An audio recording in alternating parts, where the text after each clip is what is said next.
فلا هادي له أشهد أن لا إله إلا الله وأشهد أن محمدا عبده ورسوله لا نبي بعده اللهم صل على سيدنا محمد وعلى آل سيدنا محمد أبدا وبعد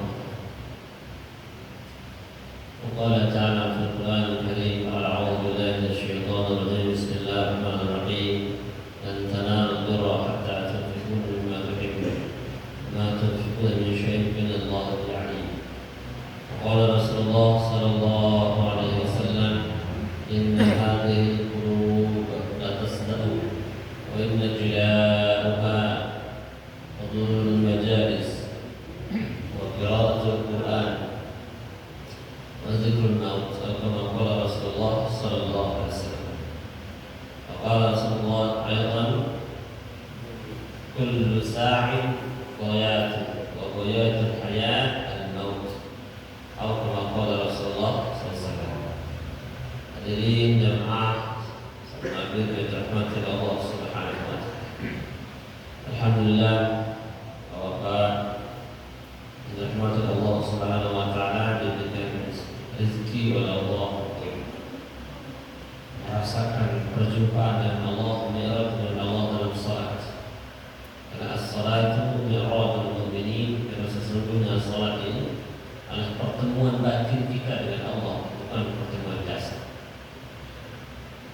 Maka tatkala seseorang betul batinnya mi'raj sama Allah Subhanahu wa taala, maka setelah dia salat seluruh kegelisahannya akan selesai, seluruh masalahnya akan dipermudah, dan seluruh beban hidupnya akan dipindahkan oleh Allah Subhanahu wa taala dalam pikirannya batinnya. Maka oleh sebab itu baginda Rasulullah SAW menjelaskan inna hadhil qulub la tasdaq. Hati manusia ini berkarat. Namanya berkarat, kalau mesti berkarat mengandung racun. Apapun yang berkarat tak bisa dipakai, tidak steril. Maka begitu pun hati kita ini berkarat di sini artinya mengandung beberapa penyakit, yang mana penyakit batin tidak ubahnya sebagaimana penyakit jasad. Kalau jasad kita yang sakit, semua rezeki itu jadi balak, daging jadi balak, minuman susu jadi balak, minum air pun masalah. Kenapa? Ditakar minumnya karena ada penyakit gula diabetes. Minumnya tidak boleh lebih dari berapa gram. Makan nasinya masalah, tidak boleh karena mengandung kadar gula. Makan daging tidak boleh, kolesterol tinggi. Semua tidak boleh. Padahal itu nikmat. Dia mau makan tapi takut. Begitupun ketika hati seseorang ini berkarat, maka semua jadi menakutkan. Sebenarnya sholat itu nikmat, tapi dia takut. Duduk dalam majlis seperti ini nikmat, tapi dia takut. Kemudian baca Quran nikmat, tapi dia takut. Karena di qulubihim marad, dalam batin mereka ada penyakit. Fazadahumullah marad, karena mereka semakin jauh dari obat, maka tambah sakit lagi. Di era milenial sekarang ini Pak, dalam beberapa majalah mayoritas manusia sekarang stres alias gila secara ilmu psikologis. Karena stres karena pekerjaan, stres karena keluarga, stres karena lingkungan, stres karena macam-macam. Sebenarnya ini bukanlah asal masalah. Asal masalah manusia milenial ini karena mereka merasa tercukupi ekonominya, politiknya, semua, sehingga mayoritas manusia milenial tidak perlu butuh kepada Allah Subhanahu wa taala. Mereka semakin menjauh dari ulama-ulama yang paham Allah.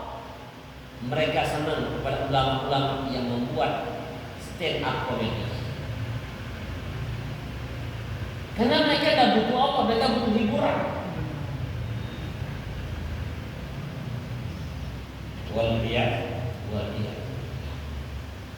Maka jemaah yang dirahmati Allah, sumber penyakit yang ada dalam tubuh, sumber penyakit yang ada dalam pikiran, sumber penyakit yang ada dalam rohaniat, itu disebabkan maksiat kita kepada Allah. Semua kekacauan dalam pikiran ini sebenarnya itu bukan masalah. Air itu tidak masalah, daging tidak masalah, semua tidak. Cuma karena tubuh kita yang bermasalah, jadi semua yang enak-enak ini jadi bermasalah. Begitupun dunia. Dunia ini sangat kecil, tapi karena batin kita yang masalah, sehingga perkara-perkara dunia ini jadi besar-besar. Sehingga banyak takbirnya bohong. Kata Syekh Abdul Jilani, manusia, antum muslim di tempat ramai, munafik kalau sepi. Ini dalam kitab Faidul Rahman. Allahu Akbar. Kita mengucap, ya Allah, Engkau yang paling besar. Tapi selesai sholat, banyak masalah paling besar, semua besar. Berarti takbir Anda kemana? Pernyataan tauhid kita mengatakan Allah yang paling besar itu di mana? Sedangkan di hati kita ini masih ada yang besar selain Allah. Ini kita bukan ngaji ilmu, tapi ngaji rasa, perenungan diri. Sehingga ketika kita mati besok, bisakah kita mengakui Allah yang besar? Na'udzubillah, summa na'udzubillahi min dzalik. Sehingga manusia-manusia zaman ini, Rasulullah SAW sebutkan dalam kitab Babul Iman, di antara 1000 manusia itu satu yang selamat. Apanya? Batinnya yang merasakan namanya nikmat tenang. Bisa cek sendiri. Kenapa? Karena dalam batin mereka ada zulm, ada kegelapan. Dalam batin mereka ada syirik. Syirik ini asal katanya adalah gelap. Mana yang mana janji Allah tidak wujud dalam dirinya. Innal ladzina amanu wa lam yalbisu imanahum bidzulmin ulaika lahumul amn. Di orang-orang betul beriman, imannya diwujudkan dalam amal yang nyata, maka Allah jamin mereka ulaika lahumul amn, hidupnya aman, tenang, damai. Semua masalah tidak ada yang besar. Karena ketika masalah itu besar, dia hadapkan kepada Zat yang Maha Besar, maka selesai. Apabila betul-betul batin kita menghadap Allah Subhanahu. Karena janji Allah itu jelas, tidak mungkin salah Quran ini, Pak. Berarti yang masalahnya kitanya. Maka Quran itu telah menyatakan dirinya, dzalikal kitabu la raiba fihi hudal lil muttaqin, bukan hudal lin nas. Ini kitab tidak ada keraguan sebagai petunjuk bagi orang bertakwa saja. Karena wa aksarun nasi la ya'lamun, mayoritas manusia tidak yakin dengan isi Quran. Manusia kebanyakan yakin, sehingga mereka banyak demonstrasi sama Allah. Kata ulama tasawuf, saya susah inilah, semua mengadukan kepada makhluk. Berapa sering kita menangis mengadukan masalah kita kepada Allah. Ini bab tauhid kita, Pak. Karena yang membuat kita selamat ini bukan harta banyak, bukan jabatan tinggi, bukan link yang banyak, tetapi lurus enggak tauhid kita dalam memandang dunia ini. Jika tauhid kita lurus dalam memandang dunia, maka satu kalimat saja dalam takbir kita menyelesaikan semua masalah. Allahu Akbar. Allah Zat. Berarti yang lain tidak. Maka pernyataan ini ditaukid lagi dengan kalimat doa iftitah kita, Allahu Akbar kabira. Zat Allah yang Maha Besar tidak bisa terbayang, maka ada namanya masdar mutlak kabira yang tak terbayang besarnya. Ini namanya masdar mutlak yang tidak bisa terjangkau oleh akal manusia besarnya Allah itu seperti apa. Ketika kita sudah menyatakan kabira, walhamdulillahi katsira, maka semua jenis apapun bentuknya pujian-pujian itu, semua kepada Allah. Kapan? Bukratan wa asila. Dari pagi sampai sore milik Allah semuanya. Tetapi kenyataan dalam hidup kita ini Pak, selalu dalam batin kita ini mengagungkan makhluk-makhluk.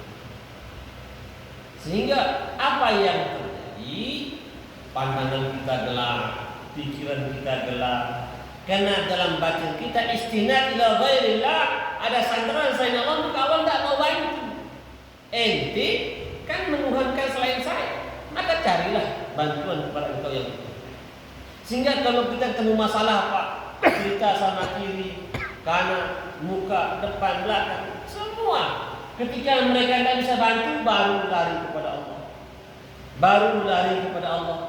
Maka kita selalu membelakangi Allah dalam masalah kita. Berarti pernyataan kita ketika takbir ini dusta.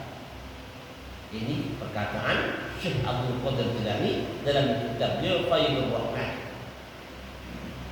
Sehingga inilah yang dialami oleh mayoritas manusia, sehingga mengeluh.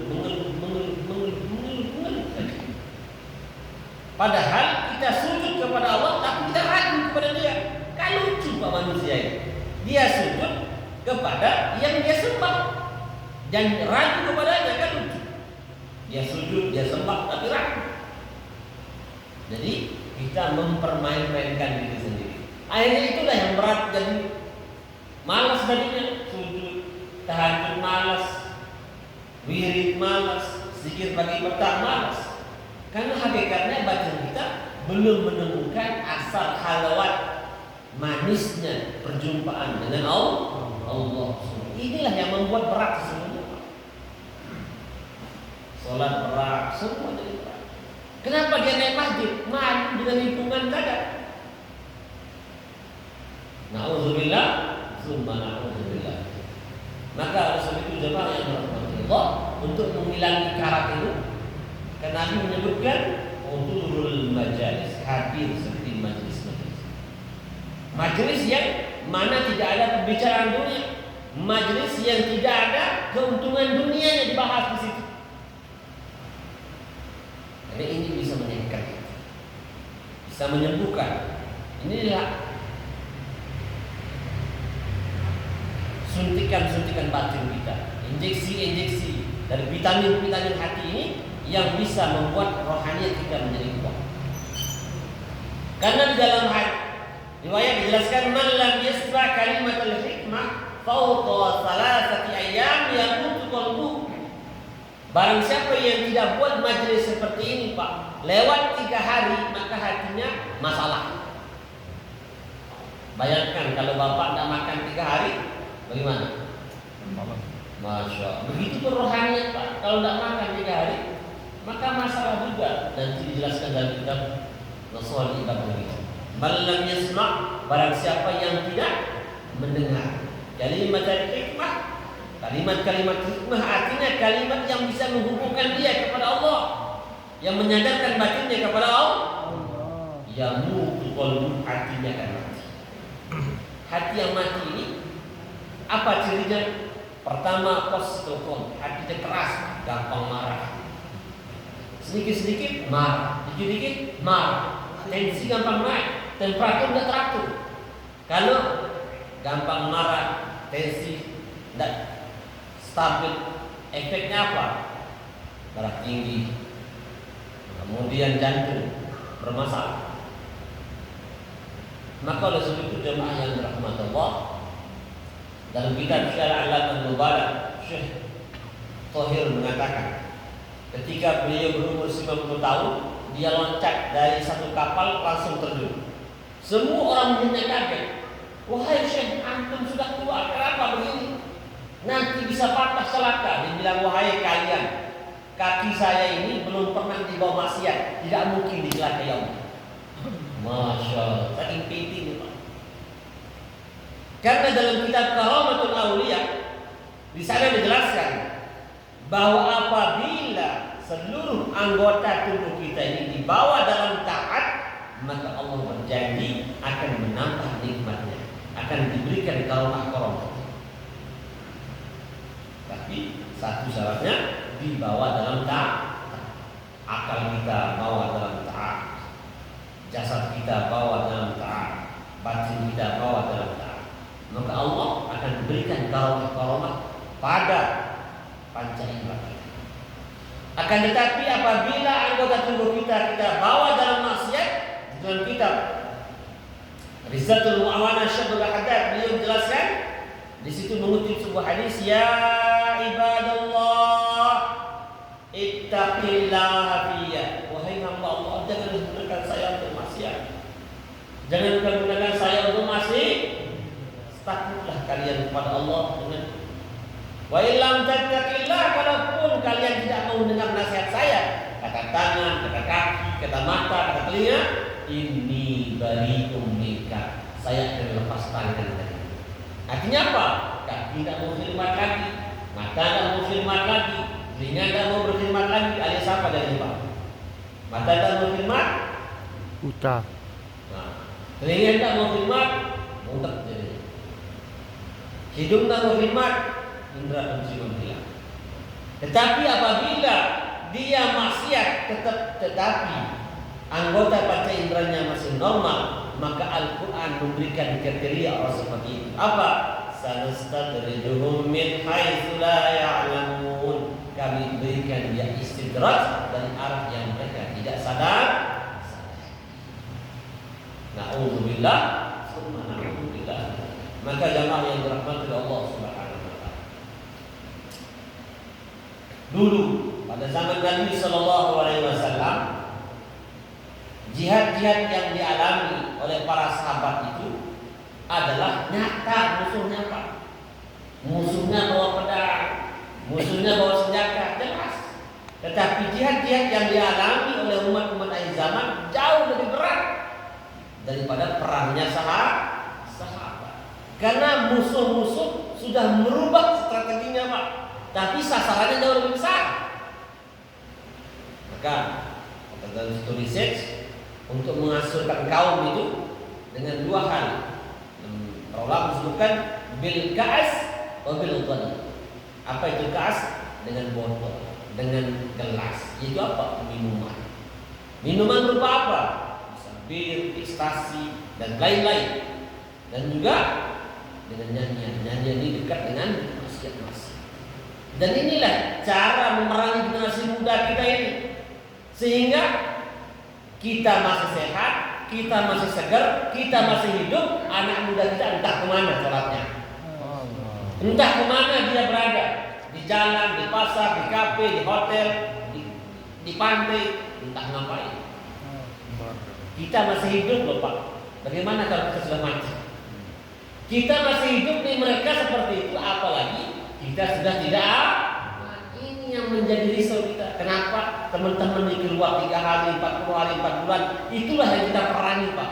Bukan perang bawa senjata itu teroris, tapi kita perangi kekufuran yang ada dalam diri umat Islam dan generasi muda Islam, supaya mereka kembali ke jalan Allah Subhanahu wa taala, supaya selamat dunia akhirat.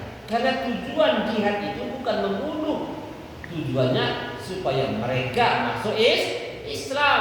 Sekarang ini kita bukan mengislamkan orangnya, tapi mengislamkan amalnya, mengislamkan pikirnya, mengislamkan batinnya, supaya pikir amal mereka tunduk dalam syariat Allah Subhanahu. Maka dulu perang-perangnya sahabat, kalau mereka kalah dalam perang, mereka mati syahid bighairi hisab. Tapi di akhir zaman ini kalau kita kalah dalam perang yang dilakukan oleh musuh-musuh Islam pada saat ini, kita masuk neraka selama-lamanya. Kenapa? Iman kita tercapai. Generasi muda iman mereka tercapai. Sehingga pembicaraan mereka sudah hilang dari pembicaraan Islam. Pikir mereka hilang dari pikir Islam. Gaya fashion mereka sudah hilang dalam fashion Islam. Sehingga dalam sebuah hadis dalam kitab Kasyafatul Qulub Al-Muqarrib ila Hadrati Alamil Ghuyub, Syekh Ba'un Nazabandi mengutip sebuah hadis, man ajaba al-fasiq, barang siapa kagum kepada orang fasik. Kagum dengan nyanyian mereka, gaya pikir mereka, kagum sama mereka, maka Allah marah. Wah, tazzal arsh ini bergerak, ingin membuat gempa. Allah. Sekarang kita riset, Pak. Bapak ini saya yakin semua sudah paham. Coba kita adakan riset. Berapa persen generasi muda kita kagum sama ulama? Paling kagumnya sama BTS, sama K-pop, lagu rock and roll. Ada nggak yang kagum nih? Generasi muda kita sama ulama-ulama, sama para masyaikh ada. Coba kita adakan perbandingan, Pak. Kita pada masih hidup, kita masih sehat. Terus generasi muda kita bawa kemana? Kenapa saya sampaikan seperti ini? Karena memang di sini mayoritas Bapak lebih paham dengan hari-hari bertemu dengan siswa, hari-hari bertemu dengan para pelajar. Bagaimana mereka ini? Kemana mereka ini? Kedepannya seperti apa? Gambarannya bagaimana? Mereka lakukan. Maka jemaah yang dirahmati oleh Allah Subhanahu wa taala. Saya di sini bukan berbagi ilmu, tapi berbagi fikir. Supaya pikir-pikir para ulama, para masyayikh ini terbagi kita semua, sehingga ada risau kita kepada umat. Karena dulu pada zaman Khalifah, ketika satu saja umat Islam yang tertawan sama musuh, ribuan jutaan pasukan dikirim untuk membebaskan. Sekarang ini Pak, jutaan generasi muda tertawan dengan amalan-amalan kafir, amalan-amalan yang jauh daripada Allah. Kita tidak pernah risau. Kita senang santai-santai aja, tenang-tenang aja. Padahal mereka itu anak kita, anak saudara kita, murid-murid kita, yang mana besok kita akan pertanggungjawabkan mereka di hadapan Allah Subhanahu wa taala. Contoh nih, kayak bapak ngajar di SMK, SMA, satu murid bapak yang tidak sholat, besok ditanya oleh Allah. Ditanya Pak, dikira tidak ditanya. Kalau tidak percaya, ayo kita mati. Saksikan bareng-bareng. Pedas, jelas sudah nanti. Karena selain bapak jadi guru, kan namanya pendidik. Bukan guru transfer informasi, tapi pendidik yang bawa mereka itu kepada Allah Subhanahu wa taala.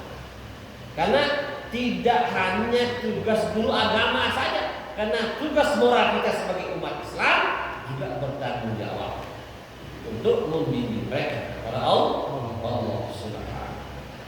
Maka mari kita sama-sama berpikir, sama-sama risau tentang kondisi umat ini, sehingga adalah nanti yang bisa kita laporkan kepada Allah, yang kita ceritakan kepada Allah. Wahai si bulan, apa saja yang sudah kamu buat untuk agamamu selama kamu hidup. Allah. Kalau kita bilang tidak sempat, saya jadi guru ngajar sekolah, ngajar ini, kira-kira malu dapat minta surga?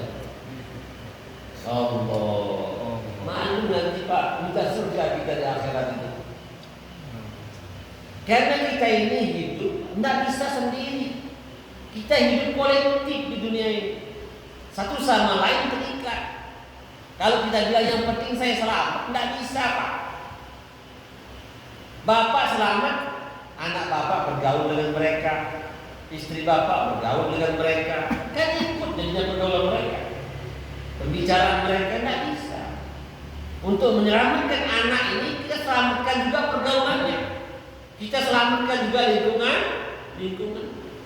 Maka kalau semua kita sama-sama berpikir, sama-sama kerja, insya Allah ada alasan kita di hadapan Allah, walaupun hasil kita belumlah terbukti secara maksimal. Karena zaman Nabi pun begitu. Pada zaman Rasulullah, Islam belum terbawa kemana-mana. Tapi setelah zaman khilafah, Islam keluar. Bahkan Islam dulu pada zaman khilafah belum terbawa ke tempat kita. Tapi sekarang kita bisa menyaksikan. Sekarang bagaimana kita mampu merawat, menjaga Karena tujuan Islam ini turun bukan hanya sekedar aturan, tapi menggiring seluruh manusia bagaimana batinnya selamat sehingga bahagia dunia, bahagia akhir. Itu aja tujuannya agama itu. Supaya bagaimana manusia ini selamat, bagaimana manusia ini senang, bagaimana hidup manusia ini sehat. Dan Allah maunya begitu. Yuridullah bikumul yusra. Allah menginginkan dalam diri kalian itu kemudahan, kelapangan, kebahagiaan. Wala yuridu bikumul usra. Allah tidak pernah menginginkan penyakit, musibah. Cuman karena kita tidak taat pada aturan, maka Allah berikan sanksi. Sebagaimana bapak-bapak yang di kantor, kalau kerja di kantor semaunya dikasih SP sama pimpinan. Kalau bapak-bapak jadi guru mau masuk kapan mau, tidak sesuai dengan jadwal jam masuk jam keluar, akan dipanggil sama kepala sekolah. Begitu pun kita dengan Allah Subhanahu Wa Taala, ketika kita tidak taat, memang Allah tidak langsung sorak dari langit, tapi alat tajallinya Allah ini seluruh alam. Alam ini adalah alat komunikasi Allah buat kita. Alam ini berbicara, langit berbicara dengan hujannya, dengan petirnya, angin berbicara dengan tornadonya, puting beliungnya, kemudian bumi berbicara dengan gempanya, laut berbicara dengan tsunami-nya. Hingga kita mau pilih yang mana, mau habis dengan angin, mau habis dengan gempa, mau habis dengan tsunami, tinggal pilih aja Pak. Karena walillahi junudus samawati wal ardh, milik Allah tentara langit, tentara bumi. Masya Allah, la ilaha illallah. Mudah-mudahan ini jadi pikir kita sama-sama. Kita bangkitkan lagi generasi muda kita bangkitkan lagi anak muda kita bawa mereka beramal-amal masjid sehingga mereka bisa menjadi pelanjut risalah kenabian di setelah ketika. Insyaallah semua siap. Allah Subhanahu wa taala memberikan kemudahan untuk kita semua bisa amal dan mengerjakan. Aku qauli hadza astaghfirullah wa lisa'il muslimin wal muslimat. Subhanallah bihamdihi, subhanallah bihamdika, asyhadu an la ilaha illa anta, astaghfiruka wa atubu ilaik. Assalamualaikum warahmatullahi wabarakatuh.